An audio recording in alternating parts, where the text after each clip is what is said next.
जय श्री राधे गोविंद। श्री हरिवंश हमारी किशोरी जी हम सब पर अपनी कृपा बनाए रखें। आज हम इस वीडियो में माघ मास महात्म्य अध्याय 23 सुनेंगे। इससे पिछले अध्याय में हमने माघ मास महात्म्य अध्याय 22 सुना। तो पहले भगवान श्री गणेश जी अपने गुरुदेव और अपने ईष्ट के श्री चरणों का वंदन करते हुए आज का 12वां अध्याय शुरू करते हैं। ऋषि कुत्स के पुत्र वत्स की बात सुनकर श्री भगवान बोले, हे ब्राह्मण श्रेष्ठ, इस कल्याण सरोवर के तट पर जब तुम तपस्या करने में लगे थे उस समय जो मृग प्रतिदिन यहाँ पानी पीने आते थे वे निर्भय होकर तुम्हारे शरीर में अपने सींग रगड़ा करते थे। इसी से श्रेष्ठ महर्षि तुम्हें मृग शृंग हुए और आज से सब लोग तुम्हें मृग शृंग ही कहेंगे। अब हे मृग शृंग, मेरी प्रसन्नता के लिए मैं जो आज्ञा दूं उसका पालन करो। इस समय तुम्हारे ब्रह्मचर्य से जिस प्रकार ऋषियों को संतोष हुआ है उसी प्रकार तुम यज्ञ करके देवताओं को और संतान उत्पन्न करके पितरों को संतुष्ट करो। मेरे संतोष के लिए ये दोनों कार्य तुम्हें सर्वथा करने चाहिए। अगले जन्म में तुम ब्रह्मा जी के पुत्र महाज्ञानी ऋभु नामक जीवन मुक्त ब्राह्मण होगे और निदाघ को वेदांत वाक्य जन्य ज्ञान का उपदेश करके पुनः परमधाम को प्राप्त होगे। श्री भगवान के श्री मुख से ये सब सुनकर मृगशृंग मुनि बड़े प्रसन्न हुए। उसके बाद उन्होंने भगवान विष्णु का पूजन किया और उनकी आज्ञा लेकर वे उस पर्वत से चले गए। संसार का उपकार करने के लिए उन्होंने गृहस्थ धर्म को स्वीकार करने का निश्चय किया और अपने अंतकरण में निरंतर वे आदिपुरुष कमलनयन भगवान विष्णु का चिंतन करने लगे। अपनी जन्मभूमि भोजराज नगर में घर आकर उन्होंने माता और पिताजी को नमस्कार करके अपना सारा समाचार कह सुनाया। माता पिता के नेत्रों में आनंद के आंसू छलक आए। उन्होंने पुत्र को छाती से लगाकर बारंबार उसका मस्तक सूंघा और प्रेम पूर्वक अभिनंदन किया। वत्स अपने गुरु को प्रणाम करके फिर स्वाध्याय में लग गए। पिता माता और गुरु तीनों की प्रतिदिन सेवा करते हुए उन्होंने संपूर्ण वेदों का अध्ययन किया और गुरु की आज्ञा ले विधिपूर्वक व्रत स्नान और उत्सर्ग का कार्य पूर्ण किया। तत्पश्चात मृग शृंग अपने पिता से इस प्रकार बोले, हे तात, पुत्र की उत्पत्ति के लिए पिता और माता को जो कलेश सहने पड़ते हैं उनका बदला 100 वर्षों में भी नहीं चुकाया जा सकता। अतः पुत्र के लिए ये ही उचित है कि वह माता पिता तथा गुरु का सदा ही प्रिय करे। इन तीनों की सेवा को ही सबसे बड़ा तप कहा गया है। इनकी आज्ञा का उल्लंघन करके जो कुछ भी किया जाता है वह कभी सिद्ध नहीं होता। विद्वान पुरुष इन्हीं तीनों की आराधना करके तीनों लोकों पर विजय पाते हैं। जिससे इन तीनों को संतोष हो वही मनुष्यों के लिए चारों पुरुषार्थ कहा गया है। इसके सिवा जो कुछ भी है वह उपधर्म कहलाता है।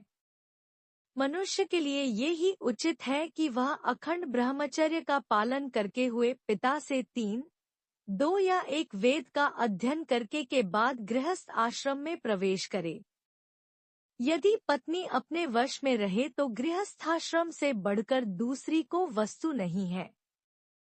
पति और पत्नी की अनुकूलता धर्म, अर्थ और काम की सिद्धि का प्रधान कारण है। यदि स्त्री अनुकूल हो तो स्वर्ग से क्या लेना है, घर ही स्वर्ग हो जाता है। और यदि पत्नी विपरीत स्वभाव की मिल गई तो नरक में जाने की क्या आवश्यकता है, यही नरक का दृश्य उपस्थित हो जाता है। सुख के लिए गृहस्थाश्रम स्वीकार किया जाता है किंतु वह सुख पत्नी के अधीन है। यदि पत्नी विनयशील हो तो धर्म, अर्थ और काम की प्राप्ति निश्चित है।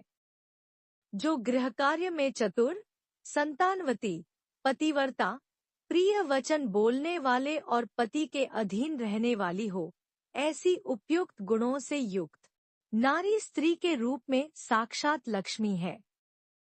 इसलिए अपने समान वर्ण की उत्तम लक्षणों वाली भार्या से विवाह करना चाहिए। जो पिता के गोत्र अथवा माता के सपिंड वर्ग में उत्पन्न ने हुई हो वह स्त्री विवाह करने योग्य होती है। जिसको कोई रोग न हो, जिसके भाई हो, जो अवस्था और कद में अपने से कुछ छोटी हो, जिसका मुख सौम्य हो तथा जो मधुर भाषण करने वाली हो, ऐसी भार्या के साथ विवाह करना चाहिए। जिसका नाम पर्वत, नक्षत्र, वृक्ष, नदी, सर्प, पक्षी तथा नौकरों के नाम पर न रखा गया हो, जिसके नाम में कोमलता हो, ऐसी कन्या से बुद्धिमान पुरुष को विवाह करना चाहिए। इस प्रकार उत्तम लक्षणों की परीक्षा करके ही किसी कन्या के साथ विवाह करना उचित है।